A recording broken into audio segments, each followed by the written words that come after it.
right, we're ready. Pulled this one out of you-know-where. Welcome to Tech Tuesday. Yeah.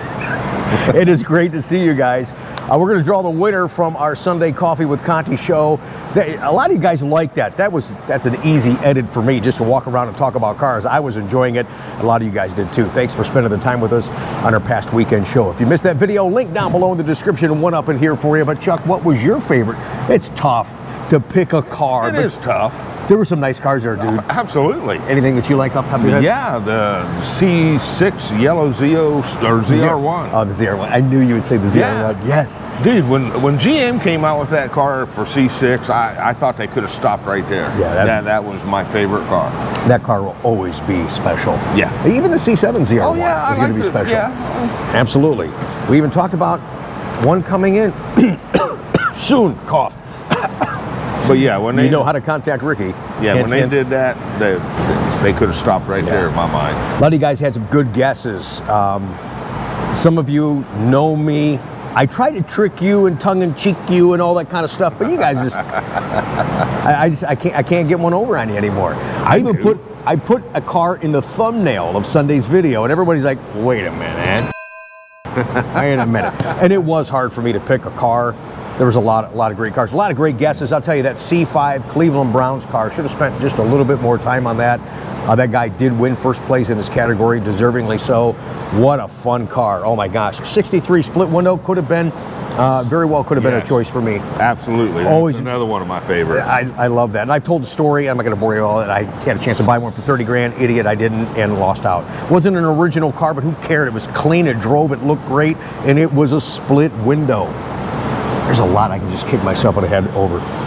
The other one that was a good guess, because I talked about my oldest son, the first Corvette he ever sat in was when I first started in the business. It was the 96 Grand Sport. And I've had a fondness and always will for that car. Another good guess was the car that I ordered when I found out that my wife was pregnant with twins that I didn't get. So that was a good guess. You guys are paying attention to the little stories I was telling you. The 03 50th anniversary convertible. So that was a good guess. A lot of people were playing off my words of the freaking Z06, and the Rapid Blue freaking Z06 could have been one that I would have chose for the contest. And of course, I could have very well picked my car, because you know how much I love it. That's what we love to share in the chat. And I got the next video I think we're going to do on my car. It's going to be stop doing stuff to your car. No, man, you can't ever stop. I even told him I'm going to do it. He's just rolling his eyes like, really, when are you going to stop? Never, man. We're going to have fun. So let's draw the winner real quick. Open up the card. You can tell the people what they used to do that. Oh yeah, Johnny Carson. Yeah, sorry. Didn't have a bit prepared for that. That would have been pretty good, right? Yeah, the Carnac. I already know. Corvette Conti, the Carnac. Right. Okay, the camera's over there. Come on, guys. Everybody knew that it was a 98 pace 98 pace car. That's all he ever talks about. Well, I had to pick a car for the contest, and yes, I still have my sights on one. Here's my question: was the first 98 pace car you looked at, or the second? Shut up, man. Acquiring minds one. Mr. Technical over here. Freaking technicians, I tell you what. And when I was doing that video too, hopefully you guys had a chance. I think it was at 23 minutes and 30 seconds. I told I love telling my car dealership stories, and the story about Spiral Gray when I ordered those in 04 at the end of C5. I thought that was an interesting story, a little bit more to my credit and my passion for the car, selling that lady a gray car when the husband dropped her off and said, no, hey, good luck. He did. He's like, hey, good luck. She don't like gray cars, and that, the guy's black and gray here. And she calls, wants a checkbook. It's like, yo, let's pretend we've done this once or twice before. And they love the car. What I didn't tell in the story on Sunday's show, we'll get to Tech Tuesday in a second. What I didn't tell on Sunday's show was I actually saw them at a restaurant like a couple of months later, and they both just love the car. Oh yeah. Compressor brake. Now remember to turn the box this way so the Corvette logo is showing. Thank you. Yeah. Quick shout out before he does the drawing of the winner of that prize pack I showed you guys for Sunday's show. Behind us, it's a beautiful Red Mist Z06 going to Mike in Arizona. Thanks, dude. Appreciate the business. You've been a blast.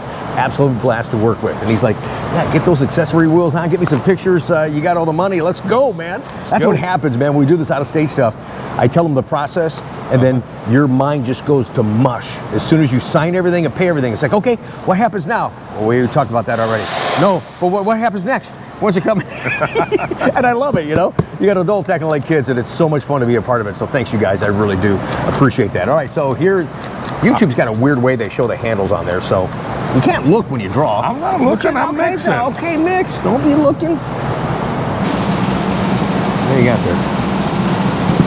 At least one I can read. Some of them are like really all gobbledygook. So once I announce your name, what I need you to do with this handle on today's video, go ahead and reply with an email address. That way I can identify it as you. Congratulations, and thank you everybody for participating. And I think we had over 400 entries on the video from Sunday. You guys are awesome, man. Talk about engagement. This is the channel, man. This is the car to do that. Randy Allen, 6868. Randy Allen, 6868. Congratulations. A really nice prize pack that we gave away. We got some more stuff. I need to do that more too, so we do have some more stuff coming. Coming up next, it's Tech Tuesday. And real quick, let's talk about your helicopters. When did that all start? These are called Vertibirds. Okay. This started in probably when I was 8 years old. My dad bought me one, which was the original, probably this is the original one up here. Over here? Yeah, that's the original one that came out like in 1972, 1973. He bought one for my birthday. I probably was, I don't know, 6 or 7. Yeah. And, you know, again, you probably couldn't like use these today because they have spinning blades and they spin around and you have a little controller and you fly the helicopter. And I just loved that so much, never forgot about it, even though I broke it. And then I, again, just thought, all right, can I find these? Do they have these out there? Do people still have them? And sure enough, you know, they made, you know, umpteen different versions of them, and I continue to this day to keep collecting them and try to find all the versions that were made. So, and again, these all work as well. So, a lot of fun. Just again, it's my going down the rabbit hole and with the whole retro game stuff. So it's part of that. So. Welcome back. We're going to finish up tonight's show with a beautiful ride segment. Not a theme like we did last week, but we are going to start doing some themed ride segments. I got a really special one, a special wrap. One that we showed over a recent holiday, but one that is done in a police wrap, in military. Oh, this thing is awesome. So I got some special featured stuff coming, but a lot of cool different cars are coming up in tonight's ride segment. What do you got to get us started, buddy? All right, this one comes from Richard. It says, hello, Rick and Father Chuck. Thank you. We got to do that. We got to do that more too. Yes, right, I know. Right. Thank you for your info on the dielectric grease. I have a 2014 Stingray Z51 convertible. I've treated the windshield seal, but I was wondering if I should stop my top in the opening cycle without messing it up. Yes, you can. I see that you stopped your HTC mid-cycle. I think I probably need to do that. Can I stop the roof in mid-opening, or how should I approach getting to those gaskets? Thanks a bunch. I binge watch your blogs trying to catch up since I just got my vet last year at age 69. Oh, congratulations. Yeah, Way I to go, appreciate man. the help you give us on Tech Tip Tuesday. Yeah. All right, we've covered it, guys. This is the jar of dielectric grease. Keep talking, I'll show. Well, I'm going to give them the get up close. And like I said, this is like drywall mud. If anybody's ever done drywall mud, less is more. You don't want to goop it on there, because the more you goop on, the more you have to wipe off. So you just want to put a thin coating on the rubber seal, let it set 5-10 minutes, and then go back with a clean rag and wipe it off. And you'll notice that the seal is moistened now, and it just keeps your seals a lot better. And the part number on that is 1237 7900. Now, my parts department tells me this is kind of expensive. It's like $30 or $40 for this little jar, but well worth it. So It'll go a long way too if you apply it the way that you just described. Right. Like I said, less is more. All you want to do is just coat the weather strips, let it sit 5-10 minutes, and then wipe it clean, because you don't want the grease on the roof and in your car. Just And enough to moisten the seal. So. Yeah, and Richard, when you're doing that convertible top and the top will kind of fold up like an accordion like that, don't forget about that molding on that back underside that actually compresses against the car. Get that molding too. All those moldings. In the C8, there's moldings everywhere. You didn't think there'd be moldings. Get those things, get them cleaned up and get them moistened. Do that at least once a year, we recommend, and you're going to find for better ownership and longevity out of your Corvette for sure. Absolutely. Tech Tuesday continues. This is from Tony, Mr. Conti. Love the YouTube content with you and Chuck. I can't miss it. A lot of interesting information on Corvettes. I'm planning to enter the Corvette world, the wonderful world of Corvette for the very first time by getting, I got to get that right. I mean, this is a big deal, man. This is a real big deal. He's thinking about getting a Stingray 2LT in Rapid Blue. Yeah, way to go, man. I love that color. I really do. He goes, I value your knowledge and your opinion. So I thought I'd ask you, is the magnetic ride option worth it on the car? On the non-Z51, you kind of get the best of all worlds. The non-Z51 comes with all-season tires, so if you didn't get it and there was a budget constraint, then you're going to be okay. And what I tell all my clients when they're ordering, when you do get it though on a non-Z51, it will enhance the ride. It'll make the touring even softer, the sport more responsive, the track more responsive. Plus, too, there's other components that the magnetic ride's going to help you with as far as braking, acceleration, and steering. So it's a whole package. And I really do, at the end of the day, I know we've had restrictions on orders for other folks, but if you can get it, I say get it. On a Z51, because of the performance nature in which I drive the car, it's a must-have for Z51 in that capacity. But there's some folks in some different areas, they don't have the crappy roads like we have in Ohio. They really don't need Z51, but they like the extra cooling, and they like the bigger brakes. And there's a actual question on the bigger brakes coming up here in a second in regards to the Z51. But yes, direct answer, I would have to say 8 or 9 times out of 10. And what I like to do when you guys are ordering the car, I'm going to ask you, what's your anticipation for the car? What do you want? What do you expect out of the car? How are you going to drive the car? And then I can better answer that. Before I answer it, you answer that question for me. At the end of the day, I'm still going to tell you, I think that it's nice to get the mag ride. It really is. And it, he works on these cars for the last few generations, and it's really a very limited, problematic car. I mean, you don't see them coming in with a bunch of shock issues and stuff like that. They really don't. It's a great system. Well, and this is how we wound up with Rabbit 2.0. Right, because exactly. your first Rapid car didn't have the... No, it didn't. It had the magnetic, didn't have the Z51. Right, exactly. I didn't have Z51, so I was able to do some limited tracking and too much tracking that maybe get to a car. People don't realize that each shock adjusts with the road conditions 1,000 times a second. It's the fastest acting suspension on any car in the world. A Corvette. That's a big deal. That's a cool deal. Something that we're real proud of. Absolutely. All right, this one comes from Paul. Says, Rick, I was hoping you could give me some advice. I'm trying to find a very good shop that really knows C4 Corvettes to get work done on my car. I live in Akron, Ohio. Thanks for watching. Appreciate that. He asked you, not me. You work here? Yeah, I work here. You work on the cars? No, we don't work on C4s here. You can't find parts for them anymore. Yeah, C4s are tough. So, any suggestions where he could look? I tell people to try to find a good, reputable restoration shop, simply because these guys, if you find a good one, they're already hooked up with the aftermarket vendors, so they know what parts are good and what parts are cheap. They can get you the good parts for your C4. But yeah, that's really what I recommend, is find a good restoration shop.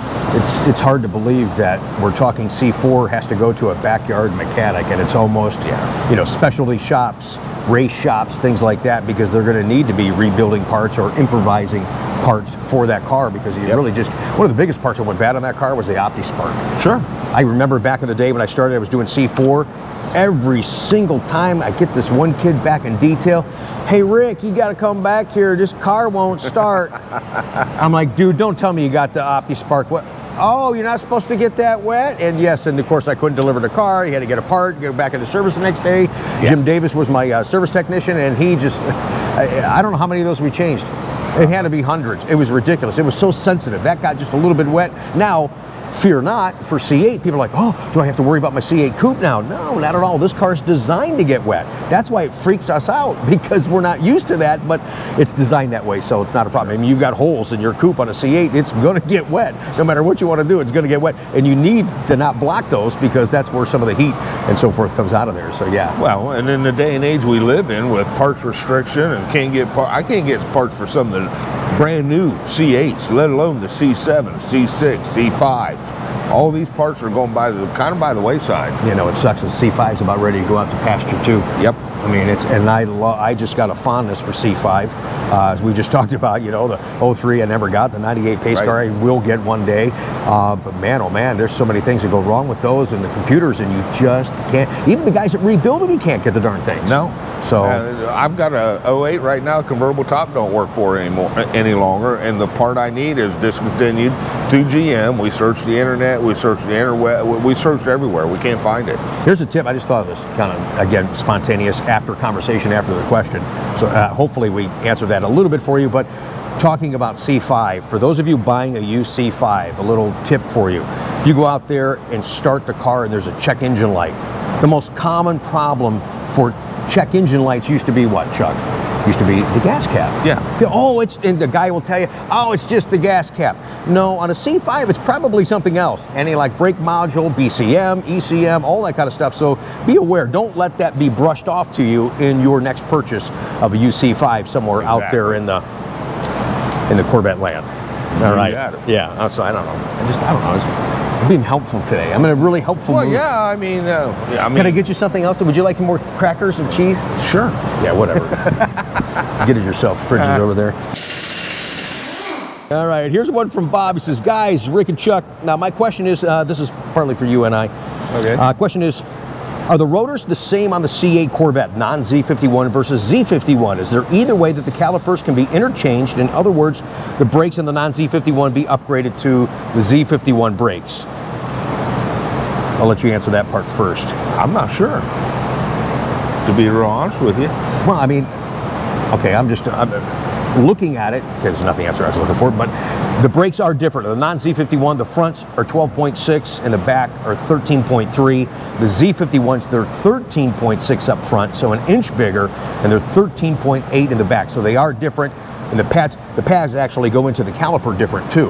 Right. So the one thing, rather than directly answering that real fast, when you start taking that caliper off, let them know what you got to be in store for in C8. Well, you better disconnect the battery. 100%. 100%. Changing all that. As soon as you break the bleeder line, taking the caliper off, you're putting all kinds of air in there. That system will do a self-test, and it's got to go through the procedure to make sure there's no air. You even had one that you did, and you said, man, I got a firm pedal, but the computer's telling me there's air somewhere in the line. Yep. And you did the next steps it was supposed to do, and it's like, lo and behold, it found air in there.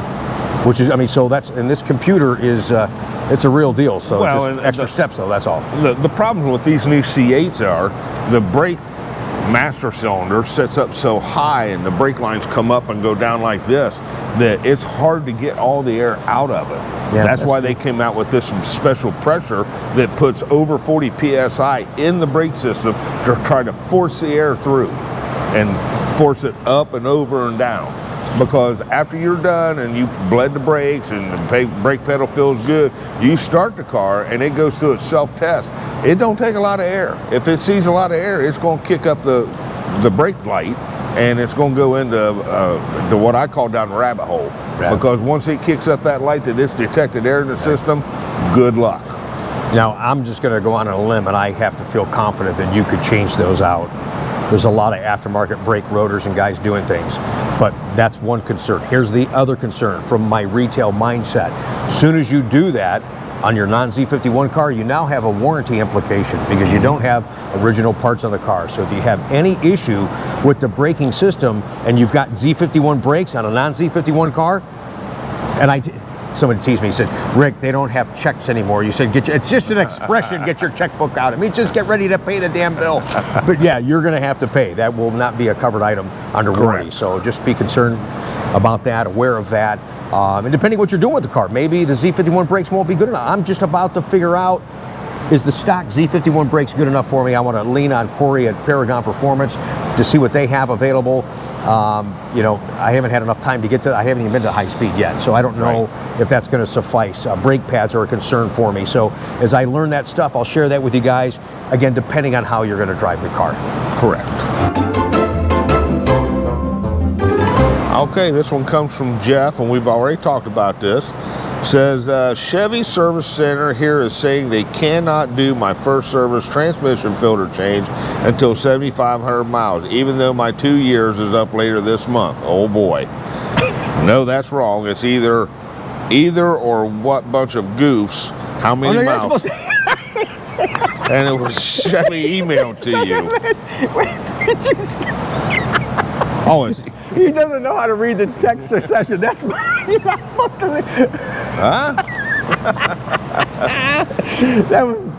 That was my reply to him calling the other Chevrolet dealership a bunch of goofs. That's me replying to Jeff. Oh, okay. Whoops. Yeah. Right here. All right. The car has... Good thing I didn't say anything bad in there. Right. Like really bad. 4,470 miles.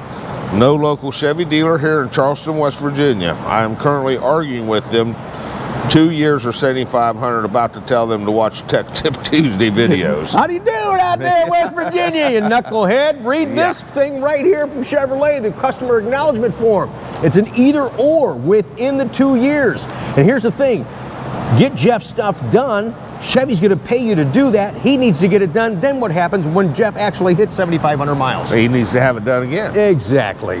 That's right. We're going to talk about this continually. You have to. It's so confusing out there for C8, and it does require just a little extra consciousness and maintenance to really take care of this car. I think it's important, Absolutely. guys. Yes. Yeah, absolutely. I got a quick one that I'm not really going to address. This one came in, and I knew this was going to happen. We talked about it last week about the potential transmission changes. I found a slide from Chevrolet that really talked about some detailed stuff, but that was an older conversation, and then they were referring to Z06, so we're going to do some more research. He's got a couple of tests to take yet, so I'm not sure what they're doing with that yet, guys. So someone's asking if we could dive into that a little bit more deeper. We said last week, I'll tell you again this week, we will. I just want a little bit more direct printed information from Chevrolet, and then we'll talk about that if and when, and make sure that this is not misconstrued, and it's for all the transmissions within C8 Corvette, and it's not just the Z06. So once we find that out, for sure. I mean, it was a great presentation from Josh at the Bash event, but I've not had a chance to watch that video, so I can't comment on that. I want to give you guys the right information, so we hadn't not a chance to really do some show prep for you, but I just wanted to acknowledge we did get the questions. There's going to be a lot more questions, and we're just getting into 24. Let me just say this too. I hope that we get into 24 because I had a class reunion over the weekend, and one of my good friends, I was best man at their wedding. She works for General Motors, and it looks like, according to the employee, what they're hearing on the ground floor, that there's going to be a strike in September. I've been hearing that for 2 months now.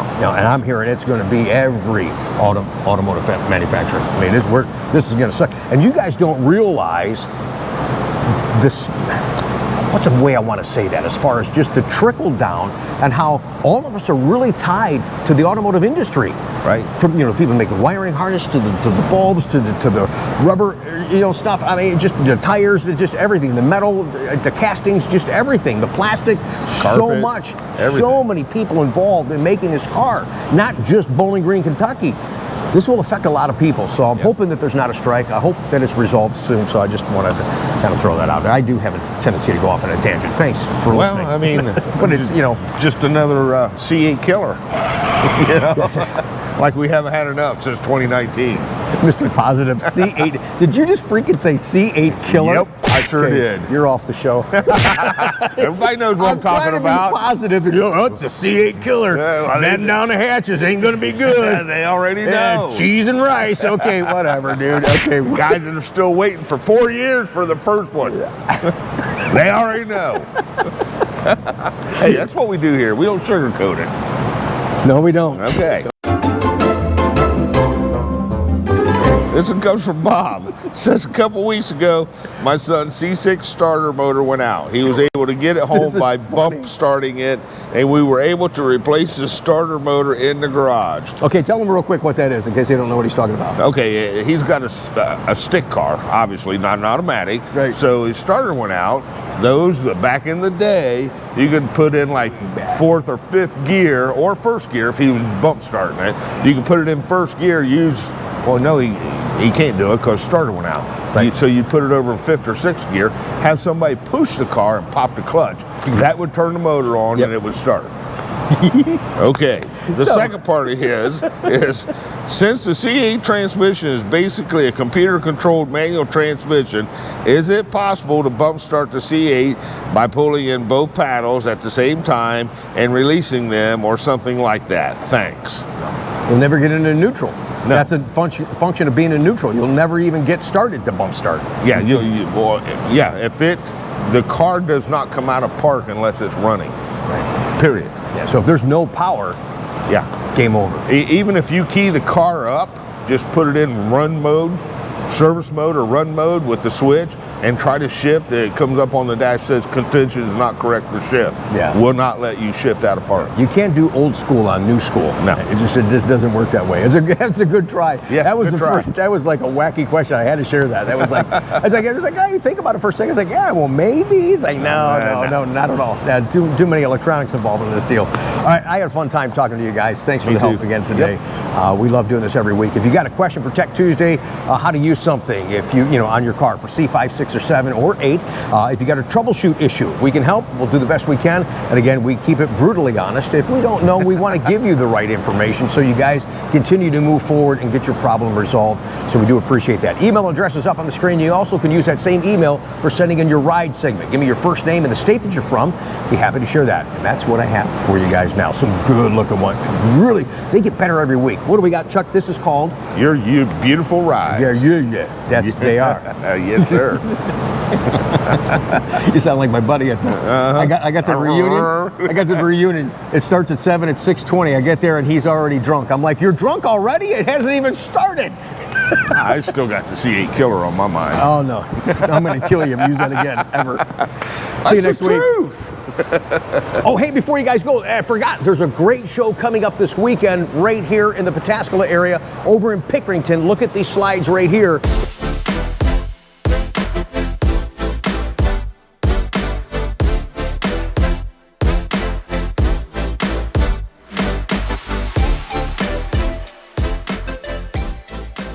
That's a fun show, only 3 hours and so much activity in that show. Cars, bikes, Corvettes, and your boy Ricky's going to be there too. Hope to see you guys there. Thanks for joining us.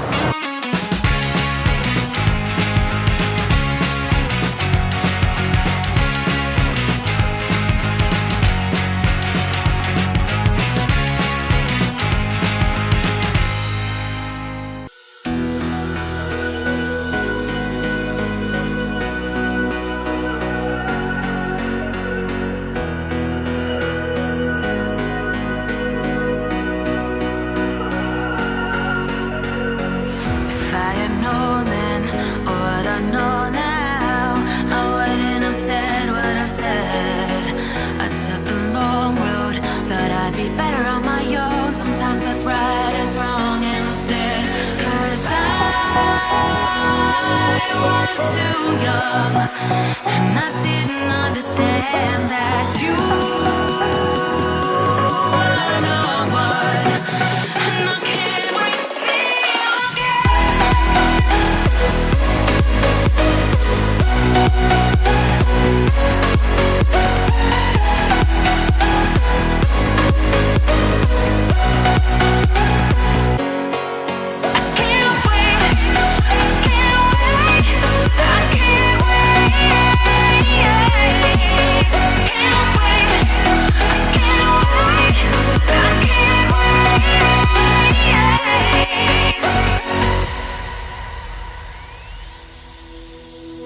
hindsight is fleeting, when your heart's bleeding, and all you can see is red, till you discover it is within each other to forgive and make amends. If I had known then what I know now, I wouldn't have said what I said.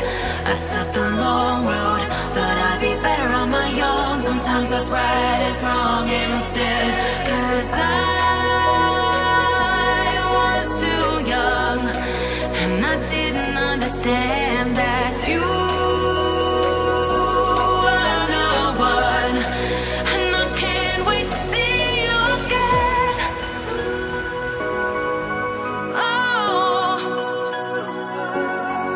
I can't wait, I can't wait, I can't wait, 'cause I was too young, and I didn't understand that you